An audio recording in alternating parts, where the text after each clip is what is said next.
주님 나의 거처의 주님 나는 안전하네 주 안에. 목에서 생각 302번째 역대급 울산 땅의 폭염 앞에 나는 무엇을 보아야 하는가. 2026년 7월 26일 저번 주와 이번 주에도 울산은 계속되는 기록적인 폭염을 경험하고 있습니다. 뜨거운 햇볕 아래에서 숨이 막힐 듯한 더위는 우리의 일상을 위협하고 있습니다. 농작물은 메말라가고 어르신들과 연약한 이들의 건강은 위험에 놓이며 사람들은 조금만 움직여도 지칠 만큼 힘든 시간을 보내고 있습니다. 우리는 이런 현실을 단순히 올해 유난히 덥다는 정도로만 받아들여서는 안 됩니다. 하나님의 말씀은 자연과 역사 모두가 하나님 손 안에 있음을 가르칩니다. 그러므로 폭염 앞에서도 우리는 하나님 뜻을 묵상하며 믿음으로 반응해야 합니다. 1. 폭염 속에서도 하나님의 공의를 기억해야 합니다. 개혁주의 신앙은 하나님께서 세상을 우연히 내버려 두시는 분이 아니라 지금도 만물을 섭리하시는 주권자이심을 고백합니다. 뜨거운 태양도 비도 바람도 모두 하나님의 허락 없이는 움직일 수 없습니다. 성경은 이렇게 말합니다. 우리는 모든 피조물이 이제까지 신음하고 해산의 고통을 겪고 있다는 것을 압니다. 피조물뿐 아니라 성령의 첫 열매를 받은 우리들 자신도 속으로 신음하며 우리가 하나님의 자녀가 되는 것과 우리 몸의 구속될 것을 간절히 기다리고 있습니다. 쉬운 성경 로마서 8장 22절 23절. 자연의 질서가 흔들리고 기후가 극단적으로 치닫는 현실은 죄로 인해 깨어진 세상의 모습을 보여줍니다. 이것은 하나님께서 죄를 가볍게 여기지 않으시는 공의의 하나님이심을 우리에게 일깨워 줍니다. 그러나 우리는 폭염을 특정한 죄에 대한 직접적인 심판이라고 단정해서는 안 됩니다. 예수님은 이렇게 말씀하셨습니다. 그렇지 않다. 내가 너에게 말한다. 너희도 회개하지 않으면 이와 같이 망할 것이다. 또 실로암 탑이 무너져 죽은 18명의 사람들이 예루살렘에 사는 다른 모든 사람보다 더 악한 죄인이라고 생각하느냐? 그렇지 않다. 내가 너에게 말한다.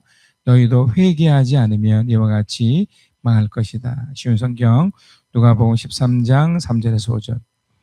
예수님은 재난을 남의 일이 아니라 자신의 신앙을 점검하는 기회로 삼으라고 가르치셨습니다. 2번, 하나님의 사람은 사랑으로 반응해야 합니다. 폭염은 단순한 기상이변이 아니라 나의 이웃을 돌볼 수 있는 기회입니다. 하나님의 공의는 언제나 하나님의 사랑과 함께 나타납니다. 하나님께서 우리를 긍휼히 여기셨듯이 우리도 어려운 가운데 있는 이웃을 돌아보아야 합니다. 폭염으로 건강에 취약할 수 있는 어르신들을 살피고 연약한 성도들에게 안부를 묻고 충분한 휴식을 취하도록 권면해야 합니다. 가장 중요한 것은 이런 시기일수록 자신의 건강을 지키는 것이 하나님께서 맡기신 몸을 선하게 관리하는 청지기의 책임입니다. 무리한 야외 활동을 피하고 충분한 수분을 취하며 건강이 상하지 않도록 노력해야 합니다. 더불어 서로를 배려하는 모습은 믿음 없는 염려가 아니라 하나님께서 맡기신 생명을 귀하게 여기는 신앙의 실천입니다. 맺으며 폭염은 지나갈 것입니다. 그러나 하나님께서 우리에게 주시는 말씀은 영원합니다. 뜨거운 태양 아래에서도 하나님의 주권은 흔들리지 않고 하나님의 공의는 변하지 않으며 하나님의 자비는 오늘도 나를 붙드십니다. 이 더운 여름 불평보다 기도로, 두려움보다 믿음으로, 무관심보다 사랑으로 살아가는 성도들이 됩시다. 폭염이 나의 몸을 지치게 할지라도 나의 믿음은 더욱 성숙해지고 나의 사랑은 더욱 깊어져 하나님의 영광을 드러내는 복된 시간이 됩시다. 하나님 우리의 피난처시며 힘이십니다. 어려움 때에 언제나 우리를 돕는 분이십니다. 그래서 우리는 땅이 흔들려도 산들이 바닷속에 무너져 내려도 바닷물이 넘실거리고 파도가 치고 사나운 바다의 산들이 흔들려도 두려워하지 않을 것입니다. 셀라. 쉬운 성경 시편 46편 1절에서 3절, 시편 86편 14절에서 17절입니다. 하나님, 오만한 자들이 나를 치려고 일어나며 난폭한 무리가 나의 목숨을 노립니다. 그들은 주님을 안중에도 두지 않습니다. 그러나 주님은 자비롭고 은혜로우신 하나님이시여 노하기를 더디하시며 사랑과 진실이 그지 없으신 분이십니다. 내게로 얼굴을 돌려주시고 내게 은혜를 베풀어 주십시오. 주님의 종에게 힘을 주시고 주님께서 거느리신 여종의 아들에게 구원을 베풀어 주십시오. 은총을 베풀어 주실 징표를 보여 주십시오. 나를 미워하는 자들이 보고 부끄러워할 것입니다. 주님께서 친히 나를 돕고 위로하셨습니다. 여러분, 제가 오늘 본문의 이야기를 하면서 첫 번째 제가 드릴 질문은, 이 시가 지금 다윗의 시거든요.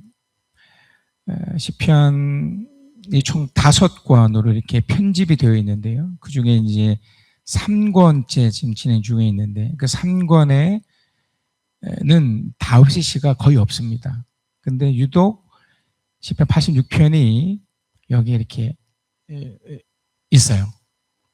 그러니까 이후에 이 시편이 정말 엄청나게 많은 양이거든요. 그 중에 이제 딱 150편을 이렇게 편집하는 그 과정에서 특별히 3권에서 이 시편의 86편을 이곳에 둔 이유가 있습니다. 물론 여러 다른 시각도 있지만 제가 나름대로 이렇게 분석을 해보니까 한 2가지 이유가 있는 거 있습니다. 하나는 3권의 시들은, 그러니까 다윗 이후에 쓰여진 시들이 많아요. 우리가 이전에 보았던 그 아삽의 시라든지 또 고라 자손의 시, 또 아마 다음 주에 또 볼 예정이지만 고라 자손 중에 에스라 사람 헤만의 시, 뭐 이런 시들이 있거든요. 근데 이게 다윗 이후의 사람들이 쓴 시들이에요. 그런데 이 사람들이 썼던 이 시들의 공통점은 뭐냐면 다윗과 좀 달라요. 다윗의 시들은 이전에 1권이나 2권 속에서는 개인적인 어려움, 그러니까 여러분 아시겠지만 뭐 사울을 통해서 개인적으로 쫓김을 당했을 때, 또 왕이었지만 그가 이제 개인적인 가정사가 비참했지 않습니까?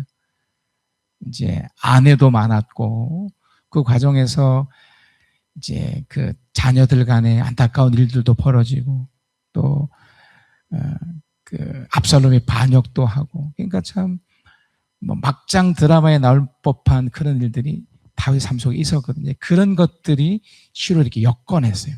그런데 3권에서는 이제 그런 것보다, 그러니까 아삽도 그렇고 이 고라 자손 이런 사람들의 시들은 굉장히 모범적인 시들이에요.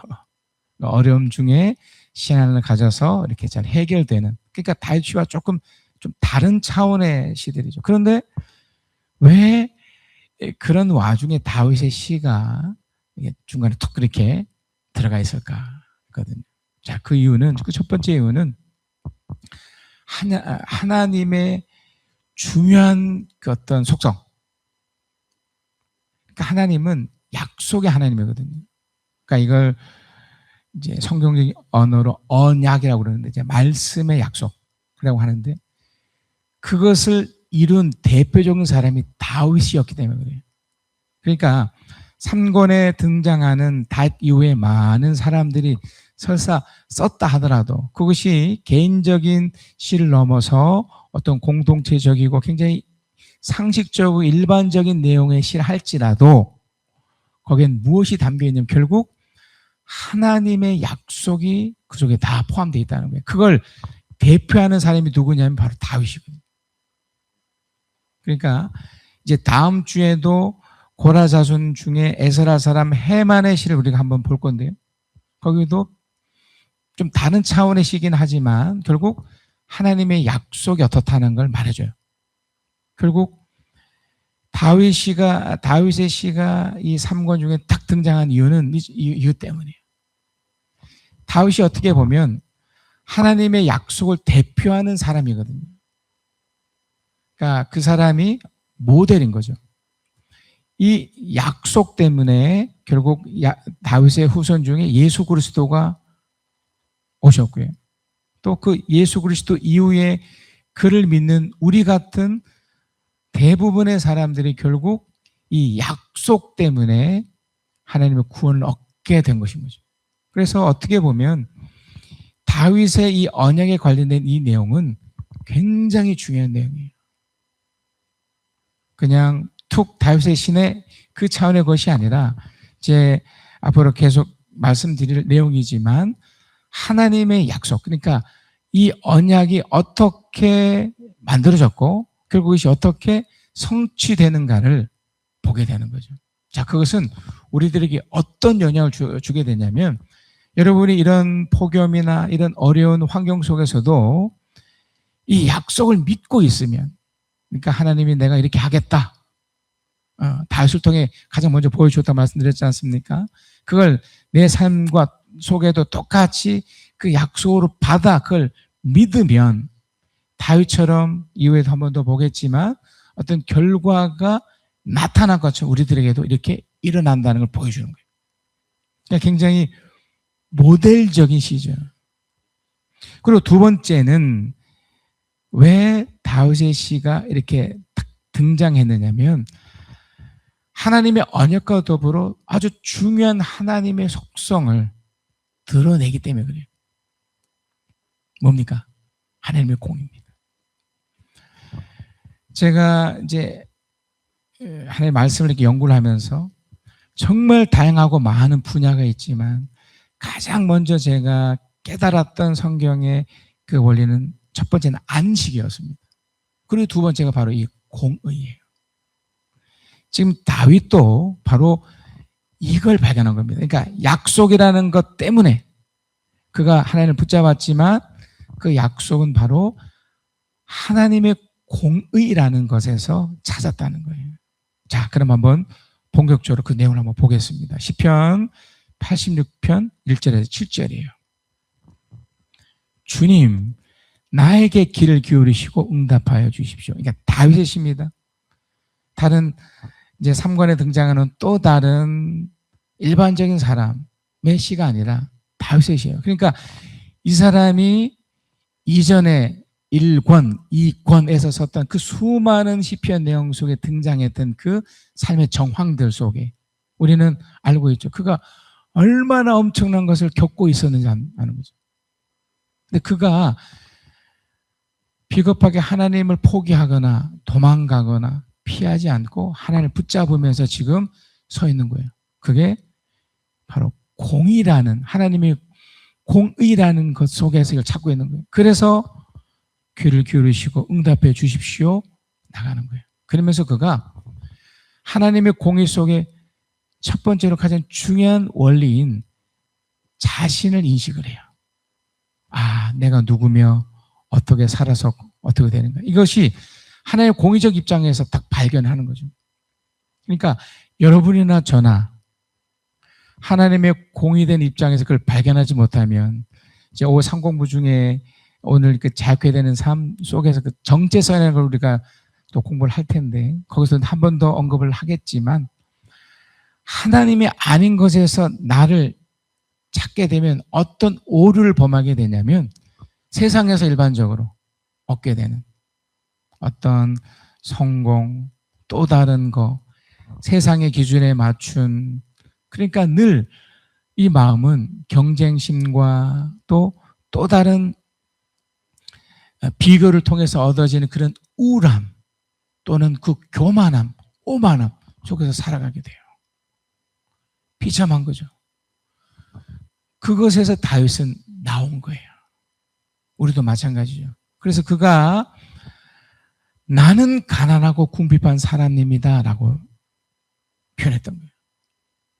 실제로 그가 어려워서 이런 표현을 썼기도 한 거예요. 사울을 통해 도망간 신세였지 않습니까? 아무것도 없는, 마치 그 야곱이 그 외삼촌 라반의 집을 이렇게 가면서 우리가 좀 전에 불렀던 그 찬양과 고백처럼 아무것도 없는 중에 오직 하나님만 바라는 그런 고백을 할 수밖에 없는, 가난하고 궁핍한 것이 현실이었죠. 이게 내적이었던 외적이었던 다윗의 인식이었어요. 그러니까 여러분, 하나님 없이 삶의 현장에 딱 들어가셨을 때 여러분 이걸 먼저 발견하셔야 돼요. 우리가 겪고 있는 어려움, 또 이렇게 가난하거나 또 궁핍하고 이런 모든 여건들이 사실은 하나님이 없을 때, 물론 또 다른 여건으로 이렇게 될 수도 있을 수 있습니다만, 하나님 없을 때 훨씬 더 이것이 펼쳐져요. 문제는요, 여기서 이것으로 끝이 아닌 거죠. 가난하고 궁핍하지만 어떻게 합니까? 주님을 붙잡고 있는 거예요. 그래서 2절입니다. 그러나 나는 신실하오니 나의 생명을 지켜주십시오. 주님은 나의 하나님이시니 주님을 신뢰하는 주님의 종을 권해 주십시오. 여기서 나는 신실하다, 이걸 오해하시면 안 돼요. 이것은 다윗이 현실적인 어려움 앞에서 가난하고 궁핍하고 외적이었던 내적이었던 이런 어려운 상황 속에서도 그 기준이 하나님 공의 앞에 내가 서 있으니 나는 그럼에도 하나님 앞에 내가 서려고 노력하겠습니다. 몸부림치겠습니다. 이 고백인 거예요. 여러분, 나라가 망할 때요, 또는 어떤 지역에 어떤 것이 이렇게 붕괴될 때요, 인간적 어떤 노력을 해도 얻을 수 없는 아주 비참한 결과가 낳는 그런 경우가 있어요. 제가 이제 조선시대에 관련된 좀 글을 읽다가 깜짝 놀랐는데요. 왕이 지배하는 그 시대 속에서 지금 국민들이죠. 그 당시의 백성들이 나라에 내는 세금이 어느 정도인 줄 아십니까? 다 다를 수 있지만 대표적인 그 선조 때는 무려 70%였답니다. 그러니 아무리 내가 잘 살려고 그렇게 노력을 해도 나라에 바치는 것이 워낙 많고 또 외세 침입이 워낙 많다 보니까, 그러니까 삶이 고달플 수밖에 없는 거예요. 우리가 일제에 넘어갔던 그 시기 속에서 제가 또 글을 읽으면서도 뭐 어떻게 보면 다 알 수 있는 내용이지만 깜짝 제가 충격받는 게 뭐냐면, 정말 많은 우리나라의 자원이 일본에 엄청나게 수탈당했어요. 그런 속에서 정말 하나님을 믿고 의지하며 나가기 쉽겠습니까? 쉽지 않거든요. 다윗의 현실 속에, 우리 현실 속에 이런 궁핍하고 가난한 현실 속에서 내가 신실하고 내가 주님께 더 의지하겠습니다라는 고백이 절대로 쉽지 않다는 거예요. 여러분이 지금 기적을 경험하셔서 그래도 살만하셔서 지금 교회까지 찾아오신 거잖아요. 만약에 정말 한 끼 음식을 없을 정도로 정말 그런 궁핍 속에 있을 때에도 하나님 의지합니다. 하나님이 거기까지 가지 않기를 바라지만, 여러분이 만약에 그럼에도 이런 고백을 할 수 있다면 여러분은 하나님의 은혜를 기대할 수 있는 거예요. 그래서 3절 다 이런 고백을 합니다. 내가 온종일 주님께 부르짖습니다. 주님 나에게 은혜를 베풀어 주십시오. 4절 주님 내가 진심으로 주님 의로로 봅니다. 주님의 종의 마음을 기쁨으로 가득 채워 주십시오. 여기서 좀 이상하죠? 아니 궁핍하고 정말 아무것도 없는 상황 속에 어떻게 기쁨으로 마음을 채울 수 있을까요? 다윗은 지금 바르게 지금 어떤 걸 인식하고 있는 걸까요? 하나님의 공의 앞에 비록 이것이 나의 어리석은 현실이 됐든 또는 사회적으로 내가 아무리 노력해도 어떻게 얻을 수 없는 그런 국가적 위기적인 상황 속에서도 그는 하나님을 붙잡고 있으면 결국엔 하나님으로부터 오는 진짜 기쁨이 올 것이라고 기대하고 믿었던 거예요. 이게 굉장히 중요한 요소죠. 그리고 5절입니다. 주님은 선하시고 기꺼이 용서하시는 분. 안 거죠.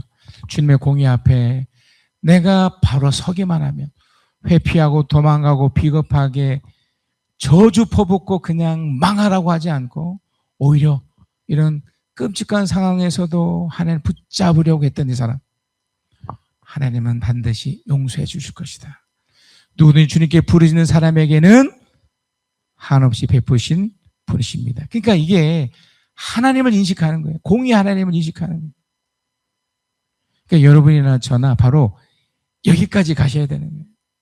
내 상황과 여건과 상관없이 외적으로 내적으로 계속해서 어려움이 펼쳐지고 계속 무너지는 상황이 된다 할지라도 그건 상황이고요. 그러나 다윗은 어떻게 했습니까? 언약의 대표자인 이 다윗은 어떻게 했습니까? 그럴수록 더 주님께 부르짖어 나갔다는 거죠. 부르짖는 그 시간까지 안 갔으면 더 좋지만 어찌되든 부르짖으며 주님께 나갑니다. 6절 주님 나의 기도에 기울이시고 내 애원하는 소리를 들어주십시오. 주님은 나에게 응답해 주실 분이시기에 제가 고난을 당할 때마다 주님께 부르짖습니다. 여기서 포인트가 그거예요. 고난을 당할 때마다예요. 안 생겼으면 좋겠습니다만 이게 있을 수밖에 없다면 그럴 때마다 에이 하면서 저주 퍼붓고 그냥 끝내는 것이 아니라 그럴 때 더 주님 부르시겠다. 그러니까 하나님의 공의를 바르게 인식하는 사람들은요 다 이지임에 가는 거죠. 그래서 어떻게 보면 여러분이 위대하시는 거예요. 이런 상황 속에서도 하나님을 붙잡고 계시는 거잖아요. 하나님 앞에 또 이게 영상을 통해서도 또 찾으시고 묵묵히 귀에 오셔서 또 여러분의 골방 속에서 주님을 찾고 계신 거잖아요. 그건 위대한 거예요. 엄청난 겁니다. 다윗은 그러면 어떻게 또 되었을까요? 이렇게 바른 인식 속에서 자 시편 86편 8절에서 10절이에요. 그는 계속해서 이 약속의 대표라고 그러잖아요. 물론 이제는 아브라함도 있고 많은 믿음의 사람도 있지만 예수 그리스도의 그 전신이죠. 그 다윗 때문에 또 주님과 연결이 되는 거지만 바로 이 지점이에요. 주님이 어떠한 분인가를 정확히 인식하고 그걸 확신까지 합니다. 주님, 신들 가운데 주님 같은 신이 어디에 있습니까? 주님이 하신 일을 어느 신이 하겠습니까? 주님께서 지으신 문 나라가 모두 와서 주님께 경배하여 주님의 이름에 영광을 돌립니다. 10절 주님은 위대하셔서 놀라운 일을 하시니 주님만이 홀로 하나님이십니다. 놀라운 일을 하시니 놀라운 일을 하셨고 하시고 있고 하실 것이라는 확신이 있습니다. 믿음을 넘어 확신이 생긴 거예요. 우리는 다윗의 그 70년의 인생을 압니다. 대표적으로 그가 골리앗을 이겼을 때의 그 무시막지한 사건을 우리는 압니다. 도저히 이길 수 없는 상황 속에서 그 어린 소년이었던 다윗이 골리앗을 이겼던 또 그가 장인어른이었던 그 사울을 피해서 그 도망가던 그 시기 속에 막 죽으려고 했고 또 미친 척까지 하며 살려고 몸부림쳤던 그 시기 속에 하나님이 그를 기적적으로 살려주시고 보살펴 주셨던 그 기간이 무려 15년에서 20년의 시간. 비록 그가 왕이 되어서 가정 속에 너무나 끔찍하고 안타까운 일들이 계속 펼쳐지고 심지어 자신의 아들들이 비참하게 죽는 그 현장까지 보면서도 그래서 그가 처절하게 가슴 치며 고백하는 시간도 있었습니다. 그러나 그는 하나님 앞에 다시 회복되어 하나님의 그 공의에 대한 확신을 하는 것을 그는 수없이 고백합니다. 그의 70년 인생 속에서 그의 이 고백인 거죠. 주님은 위대하셔서 놀라운 일을 하셨습니다. 결국 여러분과 제가 이걸 지금 발견하시고 누리셔야 됩니다. 여러분 인생 속에 얼마나 많은 우여곡절이 있었고 또 앞으로도 있을 수 있습니다. 그때마다 하나님의 공의에 의한 하나님의 일하심을 우리는 계속 보시고 누리셔야 돼요. 그래서 그는 하나님 앞에서 두 가지 중요한 기도를 합니다. 하나님의 공의와 인자하심을 신뢰하는, 확신하는 그 두 가지 기도를 해요. 첫 번째 기도가 시편 86편 11절에서 13절이에요. 주님, 주님의 길을 가르쳐 주십시오. 주님의 길을 가르쳐 달라는 거예요. 이 길을 모릅니까? 이것은 바로 주님과 함께 하겠다는 거예요. 주님과 동행하겠다는 거예요. 내가 진심으로 따르겠습니다. 내가 마음을 모아 주님의 이름을 경외하겠습니다. 주 하나님, 내 마음을 다하여 주님께 감사드리며, 또 중요한 요소죠. 감사드리며. 감사를 발견한 거예요. 영원토록 주님의 이름에 영광을 돌립니다. 13절 우리 함께 읽겠습니다. 13절 시작. 나에게 베푸시는 주님의 사랑이 크시니 수월의 깊은 곳에서 주님께서 내 목숨을 건져내셨습니다. 이게 주님의 길이에요.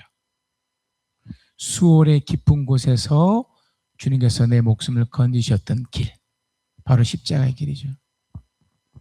주님이 이 길을 몰랐다면, 이 길이 단순히 그냥 죽음으로 끝나는 것 같으면 그 길 왜 걸었겠습니까? 목숨을 건지셨던, 바로 3일 후에 부활을 하셨기에 그걸 걸 수 있었던 거예요. 그러니까 여러분에게 하나님이 우리에게 말씀하기 바로 이 부분입니다.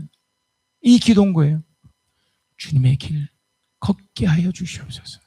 주님의 길을 가르쳐 주시고 주님 그를 가게 하시고 그래서 역사해 주시옵소서.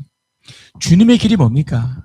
제가 좀 전에 설명드렸지만 신비하고 특별하고 이상한 길이 아닙니다. 또 반대로 막 무지막지하고 십자가라고 그래서 막 끝없이 펼쳐진 그런 길도 아닙니다. 그 길은 주님과 동행해서 잠깐 놀래고 할 수 있는 길일 수 있지만, 또 그런 인생 여정일 수 있지만 그곳에 무엇이 담겨 있나요? 진정한 감사와 참된 기쁨을 누리는 행복이 그 속에 담겨 있다는 거예요. 고난 가운데 기적이 넘치는 곳이라는 겁니다. 이게 바로 주님의 길이에요. 여러분 이미 그 길을 가고 계십니다. 그래서 복용 같은 이 상황 속에서도 또 현실에 뭐 잘 되는 것 같아도 뭔가 조금 불편한 것들이 이렇게 드러난다 할지라도 그렇게 위축받지 않는 것은 그 다음을 알기 때문이에요. 내가 진심으로 따르겠습니다. 왜요? 주님과 동행하시기 때문에 3일 후에 부활하셨던 것처럼 기적이 일어날 것이기 때문에. 두 번째 기도입니다. 시편 86편 14절 17절. 하나님, 오만한 자들이 나를 치려고 일어나며 남복한 무리가 내 목숨을 누립니다. 그들은 주님을 안중에도 두지 않습니다. 그러나 주님은 자비롭고 은혜로우신 하나님이시오 노하기를 더디하시며 사랑의 진실이 그지없으신 분이십니다. 16절이에요. 우리 16절 함께 읽겠습니다. 시작. 내게로 얼굴을 돌려주시고 내게 은혜를 베풀어 주십시오. 주님의 종에게 힘을 주시고 주님께서 거느리신 요정의 아들에게 구원을 베풀어 주십시오.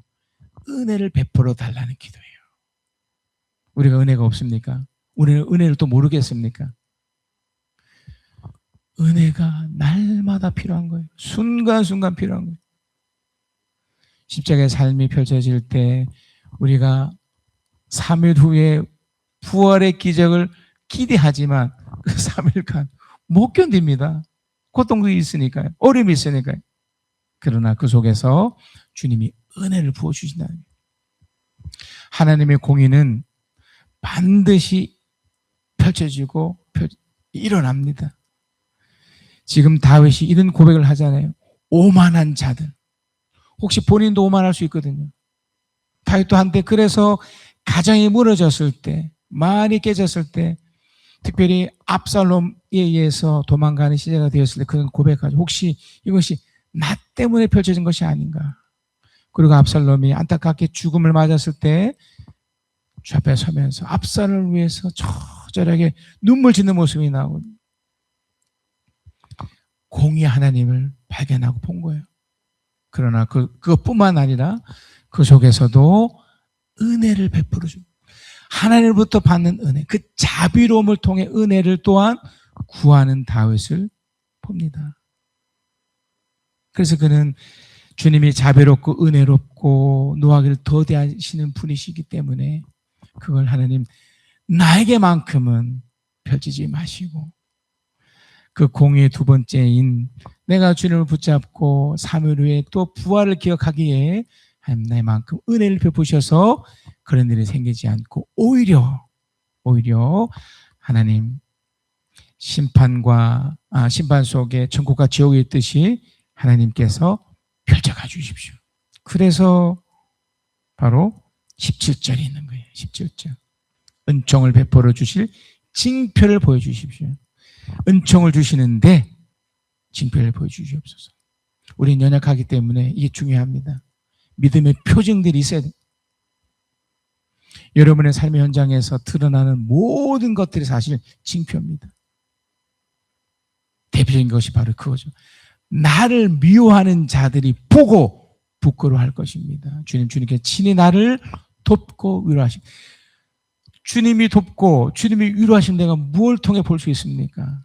직접적인 은혜를 통해 성령의 인도하심 속에 내 속에 임재하신 그 느낌 같은 그런 감정 필요합니다.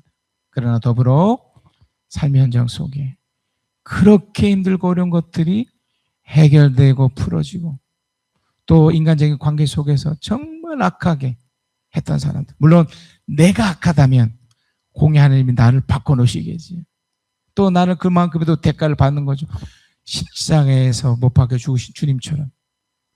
그러나 그것이 해결되면, 그것이 또 주 앞에 서 있게 되면 또 다른 징표가 되는 거죠. 그 상대가 정말 악한 것으로 펼쳐지면 미워하는 자들이 보고 부끄러워할 것입니다. 되는 거예요.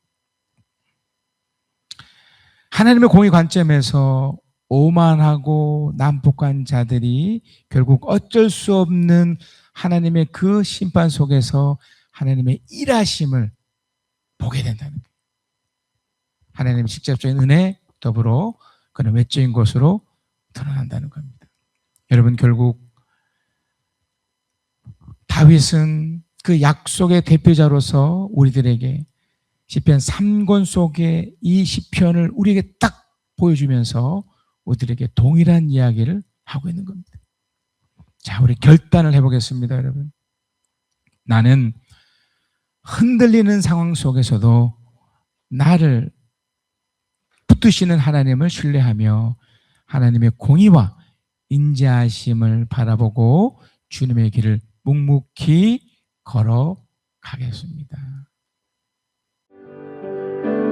주하 이 힘든 나에게 딴 근심이 있으랴 십자가 밑에 나아가 내 짐을 풀었네 그 두려움이 변하여 내 길로 되었고 정날의 한숨 변하여 내 노래 되었네 내 주는 자비하셔서 늘 함께 계시고 내 궁핍함을 아시고 늘 채워주시네 내 주와 맺은 언약은 영불변하시니